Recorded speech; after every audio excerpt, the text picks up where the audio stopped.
सभी को नमस्कार और स्वागत है आप सबका जीएस यूनिवर्सिटी सीआईएस कैंपस के इस लेक्चर में, जिसमें आज हम एक नया टॉपिक पृथ्वी की गतियाँ प्रारंभ कर रहे हैं। और नमस्कार, मैं Chandrashekhar, managing director CIS campus GS university YouTube channel.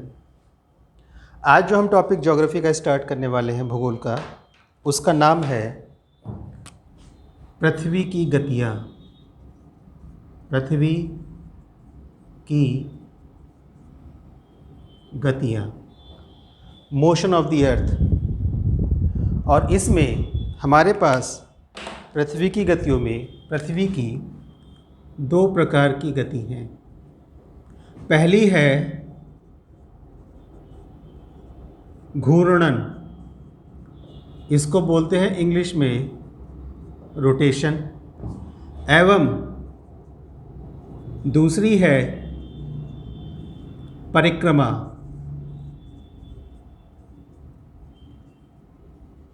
Revolution. देखिए क्या है, पृथ्वी सदैव दो प्रकार की गति करती है। जिस समय आप मुझको देख रहे हैं या मैं आपसे वार्तालाप कर रहा हूँ इस वीडियो लेक्चर के माध्यम से, इस समय भी पृथ्वी दो प्रकार की गति कर रही है। अर्थात इस पृथ्वी पर प्रत्येक जीव, मनुष्य से लेकर सूक्ष्मतम कण तक, लगातार दो प्रकार की गतियों में बना रहता है। पहली गति है घूर्णन, अर्थात पृथ्वी इस घूर्णन प्रक्रिया के अंतर्गत इस प्रकार से घूमती रहती है। और दूसरी गति है परिक्रमा, सूर्य की परिक्रमा, सूर्य के चारों ओर चक्कर लगाना। तो सपोज करिए कि यह बॉल सूर्य है और मैं इसको यहीं छोड़ दे रहा हूँ। हम एज्यूम करते हैं कि यह बॉल यहीं पर स्थापित है। तो इस प्रकार से पृथ्वी घूर्णन करते हुए सूर्य की परिक्रमा भी करती रहती है। बॉल बीच में ही है जो हमने एज्यूम करी है, ठीक है, इस प्रकार से लगातार। अच्छा, ये दोनों गतियों की दिशा जो होती है वह पश्चिम से पूर्व दिशा की ओर ही रहती है। इस प्रकार हम लगातार पृथ्वी के साथ दो गतियों में रहते हैं, पहली घूर्णन और दूसरी परिक्रमा। तो पृथ्वी की गतियों को मैंने 3 लेक्चर्स में डिवाइड करा है। पहले लेक्चर के पहले भाग में आज हम घूर्णन गति को देखेंगे। लेक्चर के ही दूसरे भाग में हम देखेंगे कॉरियोलिस बल। कॉरियोलिस बल यह घूर्णन का ही परिणाम है, बाई प्रोडक्ट। और उसके पश्चात हम लोग देखेंगे परिक्रमा। तो स्टार्ट करते हैं इस टॉपिक का अपना पहला लेक्चर, जिसका नाम है घूर्णन। लेक्चर स्टार्ट करने से पहले मैं आपको बता दूं कि इसके रिटन नोट्स मैंने डिस्क्रिप्शन बॉक्स में लिंक प्रोवाइड करवा रखा है। आप उस लिंक पर क्लिक करेंगे तो आपको डिस्क्रिप्शन नोट्स रिटन फॉर्म में विद डायग्राम, कलर्ड डायग्राम के साथ आप लोगों को उपलब्ध हो जाएंगे। अर्थात मेरा कहने का तात्पर्य यह है कि इस लेक्चर में केवल आपको समझना है कि वास्तव में घूर्णन है क्या और घूर्णन के क्या क्या परिणाम हैं। और संभवतः मैं 2 परिणाम आपको ऐसे बताऊंगा जो शायद आपने आज तक किसी के द्वारा नहीं सुने होंगे कि घूर्णन के यह परिणाम भी होते हैं। ठीक, तो यहाँ पे मैंने 2 डायग्राम दे रखे हैं और ये फर्स्ट है हमारा। इसके माध्यम से लेक्चर को समझना स्टार्ट करेंगे। और ये दूसरा है जिसमें हम इसके निष्कर्ष निकालेंगे कि घूर्णन से वास्तव में होता क्या है। तो अभी इसको भूलिए और केवल इसको देखिए। ठीक, तो मैंने बता रखा है कि एक गोल घेरा खींच रखा है पृथ्वी का मैंने, और उसे मैंने एक रेड कलर से एक लाइन दे रखी है, डॉटेड डॉटेड। और ठीक इसी प्रकार से एक डॉटेड लाइन मैंने क्षैतिज स्तर पर भी दे रखी है।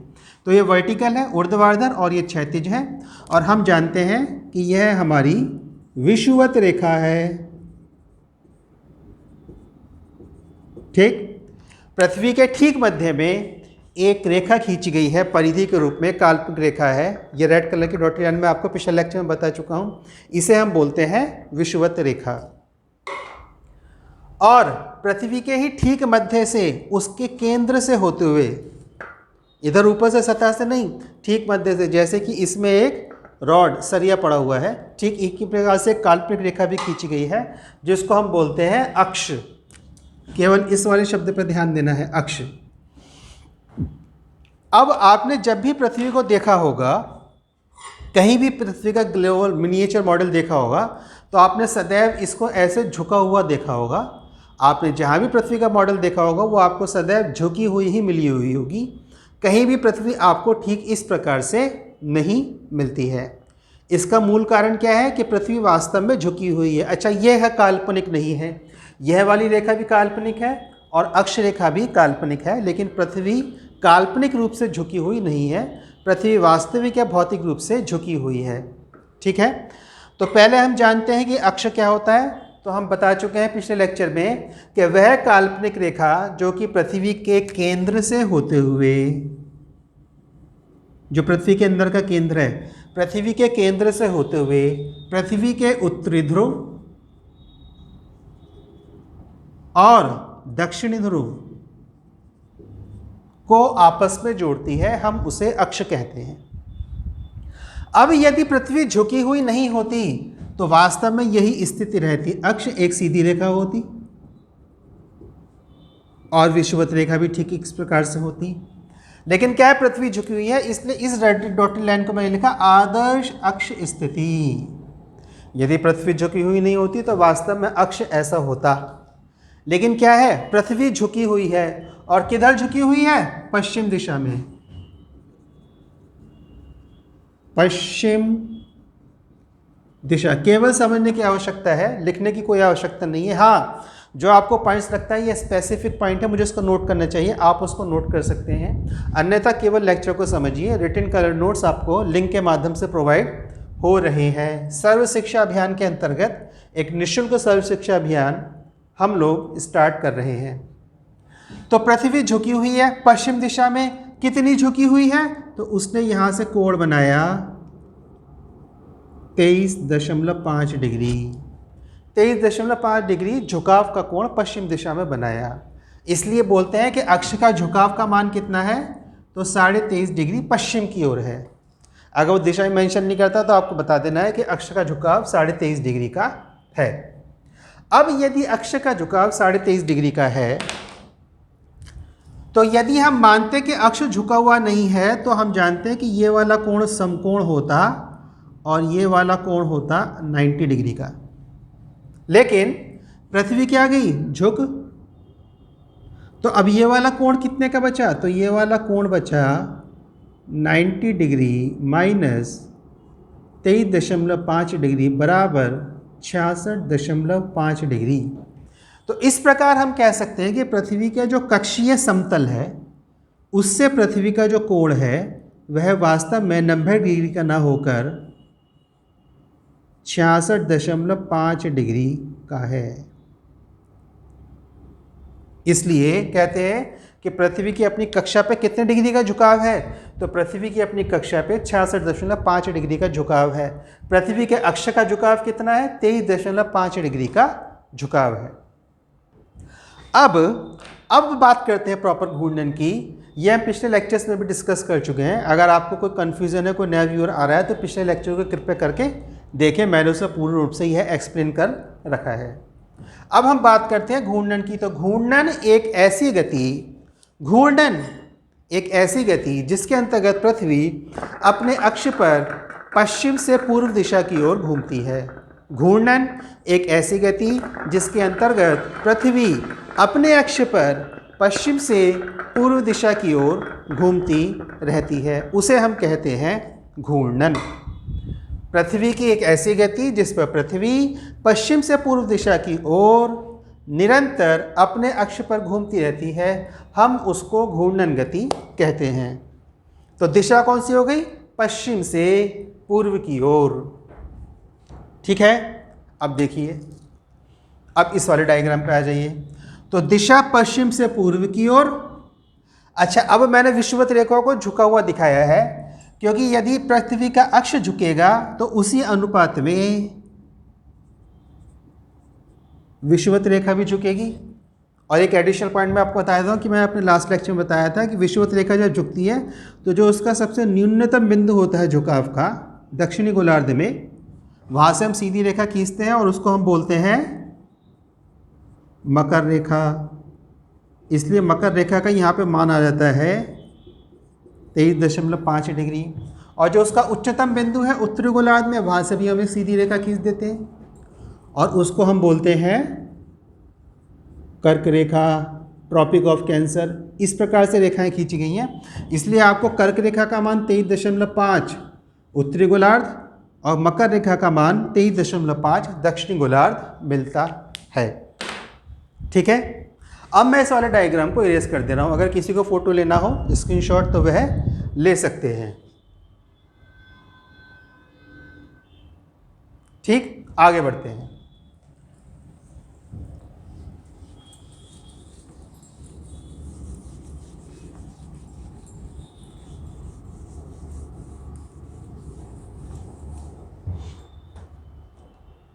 राइट, अब मैं यहाँ पे एक छोटा सा घेरा खींच रहा हूँ, या इसके बराबर ही घेरा खींच देता हूँ मैं रेड कलर का।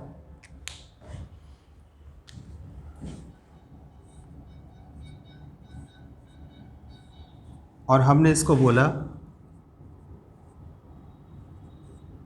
सूर्य, और सूर्य का प्रकाश पृथ्वी पर पड़ रहा है। यद्यपि सूर्य पूर्व दिशा में निकलना चाहिए था, केवल डेमोन्स्ट्रेशन के लिए मैं आपको बता रहा हूँ, क्योंकि स्पेस इधर ही, अन्यथा मुझे उसको इरेज करना पड़ेगा। तो पृथ्वी का घूर्णन पश्चिम से पूर्व दिशा की ओर, तो दिशा हो गई हमारी पास वेस्ट टू ईस्ट, पश्चिम से पूर्व दिशा की ओर। और दिशा की जो गति है वह है 465 मीटर प्रति सेकंड। घूर्णन की जो गति है वह है 465 मीटर प्रति सेकंड। तो घूर्णन की दिशा पश्चिम से पूर्व और घूर्णन की गति 465 मीटर प्रति सेकंड, यानी कि लमसम आप आधा किलोमीटर प्रति सेकंड की गति से पृथ्वी के साथ घूम जाते हैं। ठीक, अब ध्यान दीजिए। अब मैं यहाँ पे एक काल्पनिक रेखा और खींच रहा हूं।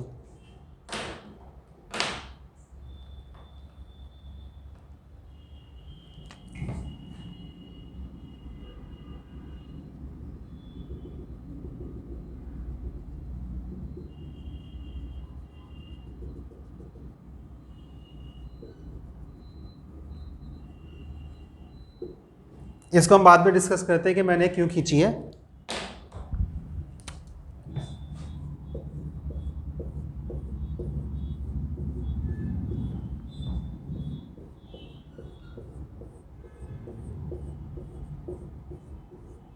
और मैंने आधे भाग को कुछ इस प्रकार से लीनियर रेखांकित कर दिया है। ठीक है,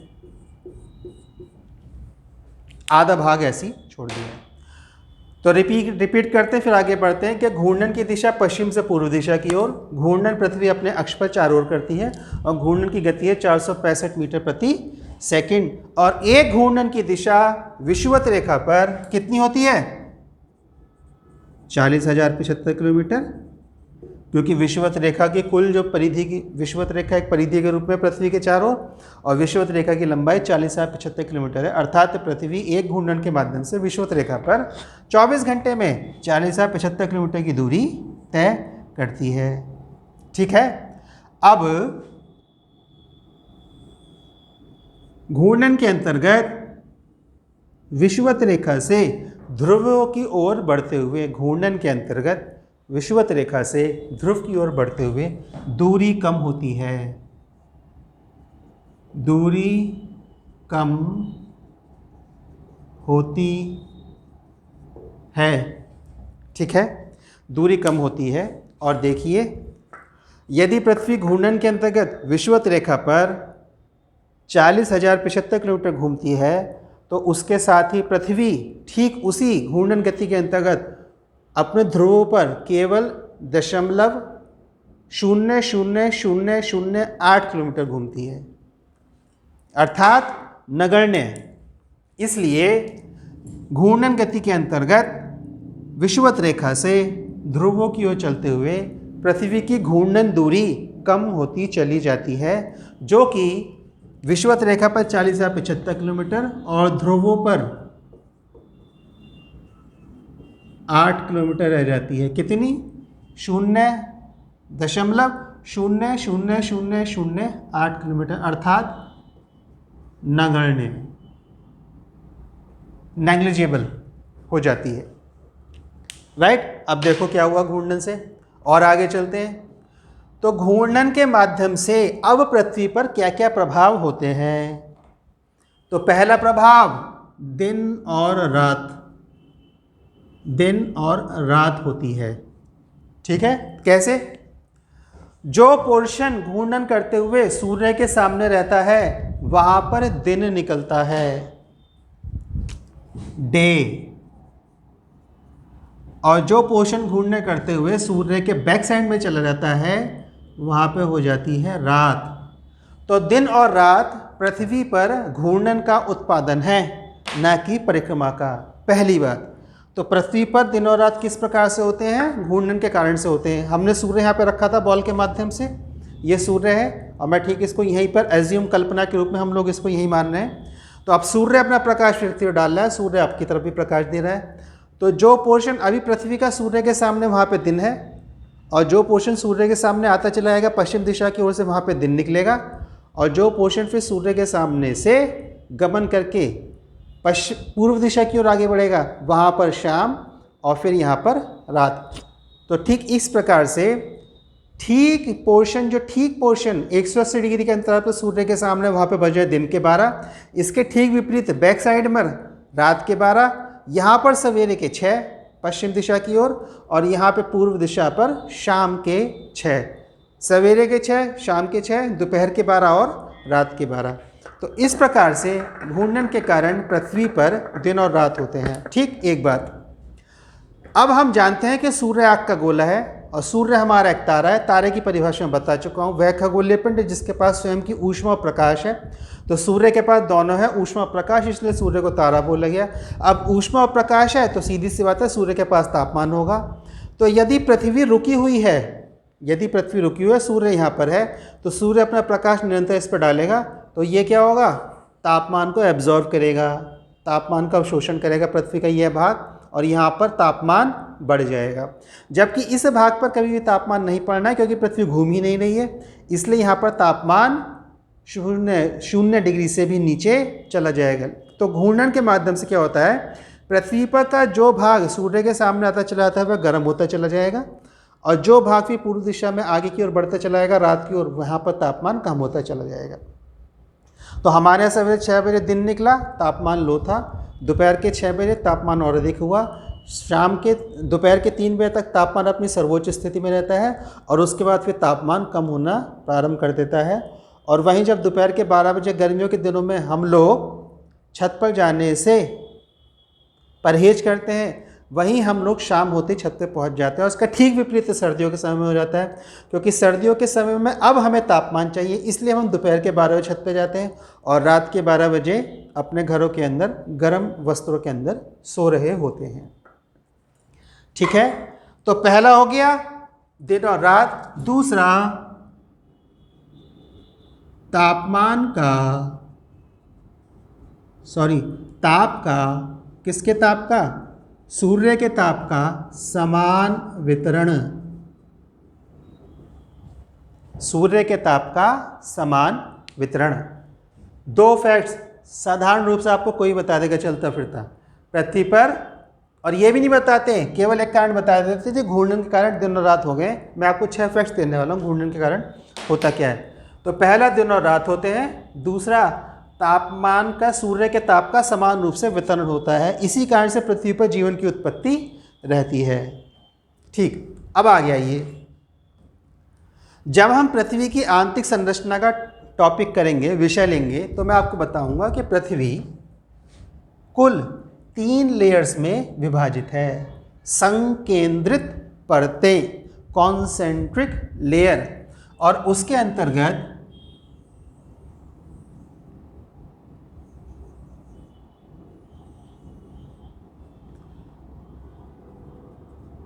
सतह, प्रवार और क्रोड।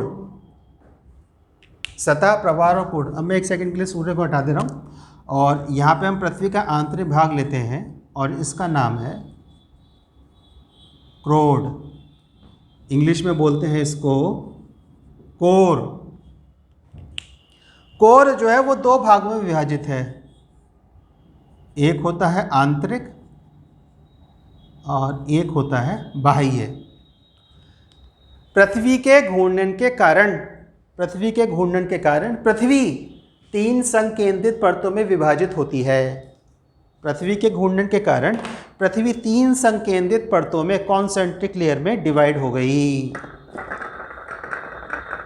जो ग्रामीण पृष्ठभूमि से वो मेरी बात को बहुत अच्छी तरह समझ जाएंगे। गांव में रई चलाई जाती है, मट्ठा निकाला जाता है, मक्खन निकलता है, ठीक है। क्या होता है, उसे रई के द्वारा मथा जाता है, तो रई क्या होती है, गोल गोल घूम रही होती है। ठीक उसी प्रकार से पृथ्वी भी गोल गोल घूमती है।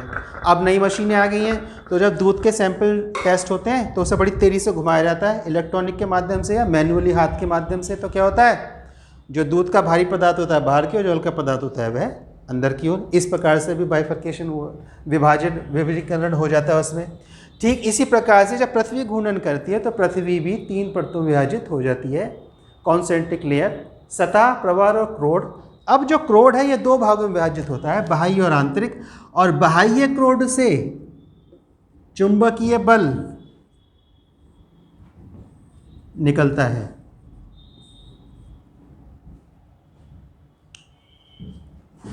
गुरुत्वाकर्षण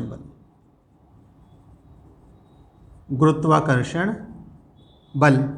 और उस बल के कारण सब कुछ केंद्र की ओर खिंचता है। मैं और आप इस सतह पर चल रहे हैं, गुरुत्वाकर्षण बल के कारण घर्षण होता है ना। हम गिरेंगे तो कहाँ गिरेंगे, नीचे की ओर, ऊपर के तो जाएंगे नहीं। तो वो गुरुत्वाकर्षण बल के कारण समुद्र यहाँ भी है, ठीक है, और समुद्र यहाँ भी है। साधारण रूप से ये तो समझ में आता है कि ऊपर के समुद्र का पानी भी ठहरा हुआ है, लेकिन नीचे वाला समुद्र का पानी बाहर क्यों नहीं छटकता, अंतरिक्ष में क्यों नहीं जाता? क्यों? क्योंकि इधर वाले को लगता है कि हम लोग नीचे, और हम वाले को लगता है ये वाले नीचे। उत्तरी गोलार्ध वालों को लगेगा दक्षिण गोलार्ध नीचे, दक्षिण गोलार्ध वालों को लगेगा उत्तरी गोलार्ध नीचे। वास्तव में कुछ भी ऊपर नीचे नहीं है, जो भी पृथ्वी पर है वह पृथ्वी के केंद्र की ओर खिंच रहा है। आप गड्ढा खोदें, आप गड्ढे में गिरेंगे, और गहरा गड्ढा खोदेंगे और गहरे गड्ढे में गिरेंगे। क्यों?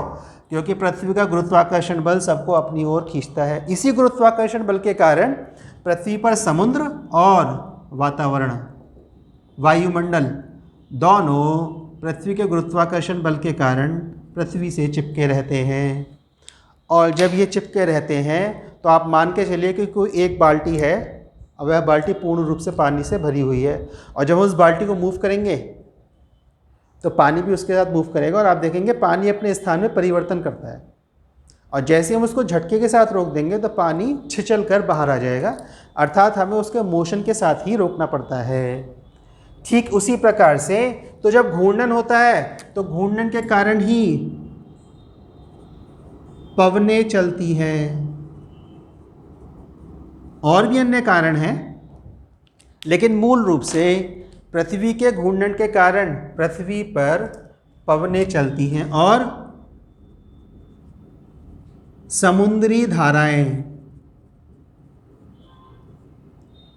पृथ्वी पर पवनें चलती हैं, महासागरीय धाराएं चलती हैं। आपने देखा होगा तालाब का जल जो होता है वह स्थिर रहता है, जबकि समुद्र का जल निरंतर चलता रहता है, क्योंकि समुद्र एक बहुत बड़ी इकाई है, और बहुत बड़ी इकाई के कारण पृथ्वी पर लगने वाला कोरियोलिस फोर्स उसको प्रभावित करता है। कोरियोलिस फोर्स मैं आपको बता चुका था कि पृथ्वी के घूर्णन का उत्पादन है, जिसको हम सेकंड लेक्चर में देखने वाले हैं कि वास्तव में कोरियोलिस बल क्या होता है। तो घूर्णन के कारण दिन और रात होते हैं। एक बात, घूर्णन के कारण पृथ्वी पर सूर्य के तापमान का समान रूप से वितरण होता है। घूर्णन के कारण पवनें चलती हैं, जिन्हें हम स्थायी पवनें कहते हैं। मैं एक शब्द और लिख देना हूँ इसके आगे, स्थायी,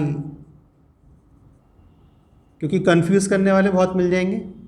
चलने को तो हमारी साउथ वेस्ट मानसून पवनें चलती है, और लोकल रूप से लू भी चलती है, पवनें चलती हैं, महासागरीय धाराएं चलती हैं। तो आप समुद्र में कहीं भी अपनी नाव डाल दीजिए, वो आपको किनारे पर लगा देगा, क्योंकि समुद्र का जल निरंतर चलता रहता है, और उसके चलने का मुख्य कारण पृथ्वी के द्वारा होने वाला घूर्णन की गति है। ठीक है। 5वां कारण,